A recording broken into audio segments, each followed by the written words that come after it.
What is up, my friends? This is Praizist here. Today I'm going to be whipping up another tutorial for you guys, and this one's going to be about the basics of photo manipulating. So let's jump right into this. This is a photo manipulation that I did recently. This guy, his name is Thomas the Train. His name is actually Bill Gates, and he is known for knitting. No, he's actually a billionaire, if you didn't know who that is. But he's in a high chair right now, because as you can see, he's about 45 feet above the ground and reading a book, and it's really wonderful. But as you can see, I started with the left image, and I had to make him look like he was in a warm environment instead of a cool green garbage colored.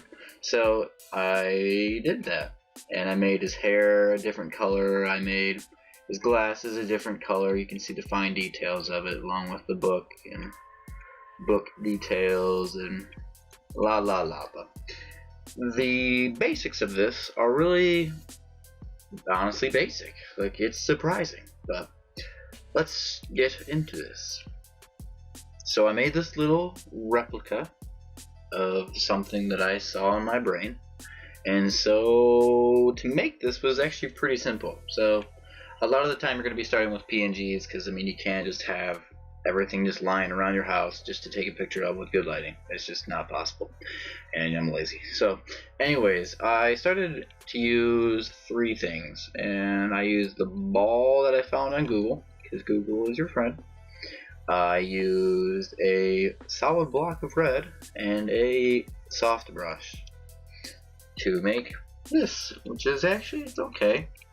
Made this in about 17 seconds, so that's a pretty stellar time if you ask. So I'll show you guys how I made this. So let's get right into it. So how I start, the majority of the time, is like this. Now you go in, grab your PNG, which mine was the ball. Resize it just a wee bit, and bring it on over to your PSD. Okay, next, what you want to do is make it look realistic in this environment. So since this is a reflective ball, and the shadow is off because people don't know how to do anything nowadays, but you want to go grab your shape tool. This is what I like to do just because it's really quick. Resize it to about the same size as the ball itself. Rasterize that, bring that right on top. I like to make it a little bit smaller though, just because I'm crazy. But then I like to clipping mask, and there you go. You have your little ball that looks better without the incorrect shadowing. So next step, you make your shadow. I like to do this by doing the same type of step, making it black, and putting this behind it, just due to the to knowing where the lighting is. Since this lighting is already fixed to being in this position, the shadows would be behind it because it's a frontal area light. So knowing the difference in lights, I mean, it's not super important, but it will give you a better result if you do. So study up, kids, yay. And so you can just resize your shadow behind the ellipse that I have made before for the ball, and manipulate that around, because that's the whole point of this, is to manipulate.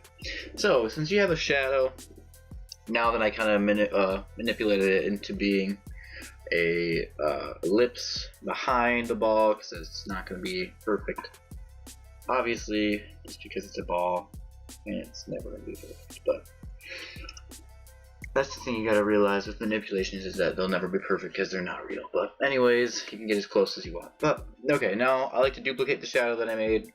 Go up to filter, go up to blur, and then motion blur. And since I already have that in the position, do it about 27-degree angle, and let's say about 100 pixels, whatever.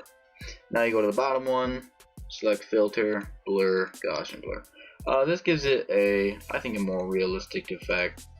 So I like to also do something like this, kind of like bringing out the more realistic tones of the shadows, and then erasing in front, because you obviously can't have shadows in front of where the light source is. So yay, you have your little light source directed in this area.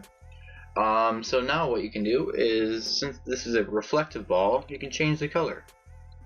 And going into color overlay, and normal and color, just because it's obviously just a color change. But yeah, cool. But this still doesn't look very realistic in my opinion. So what I like to do is add a layer style to it. And inner shadow, well, I set that to overlay and on white. And then I do distance 102 and then size 90 pixels, which is just normal just because my size is about 800 by 800.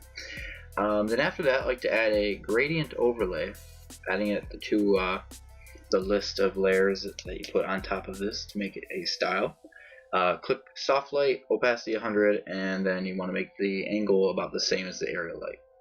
So yay, you have that. Cool beans, dog. And now you move into making it look even a little bit more real. So create a clipping mask, because this color is kind of off, and kind of adding in a little bit more red in that area because it won't be that dark. Okay, so that looks about good. Now we'll merge that bad boy. There we go. Okay, so now that you have that about finished, what you want to do is do the backing to make that look more three-dimensional. And this is a fairly simple process to do. You just use a big soft brush, go around the back.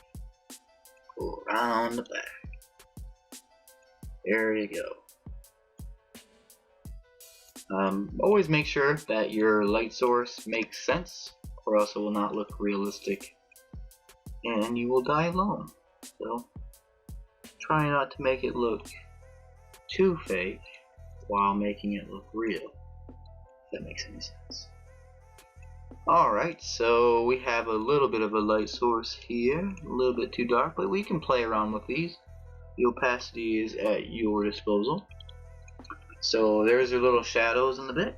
You can also do something like this. It's all up to your own preference. It doesn't have to be exactly, but you can always edit it a little bit. Make a new layer, put it on top, and then go back over and put this on linear dodge. And then filter, blur, Gaussian blur, just to give it a more natural look to it. And then bring down the opacity a wee bit. There's your little thing. It's not perfect. This is just for tutorial purposes, so it doesn't have to be.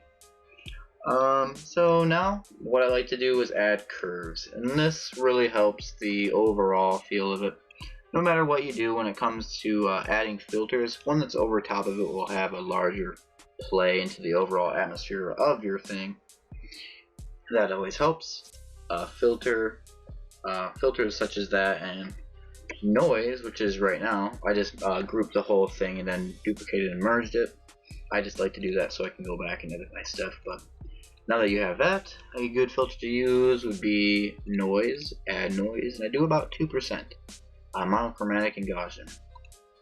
So that is a quick tutorial about how to make a semi-realistic render looking type thing, I guess you could say. But a huge thing that I like to do is go in and out just to see what I could adjust on. This is more or less a flat desk in my mind, so the angle of it would be kind of tilted that way a little bit more, but it's just for a tutorial. But another thing that you can do is always, this is a huge thing that I've learned, is a color balance. This really helps to like change the whole atmosphere as well, as you can make things cooler or just change up the colors as well if you want to. But you can get some really cool filters doing this, along with different colors and such, but I really like using it for changing the temperature, is what it really is in the Lightroom. So hopefully this has helped. This color balance thing is a huge plus in my mind, but I don't really need to use it right now. Hopefully this has helped, and if you enjoyed, please like the video, and thank you very much for 1,000 subscribers.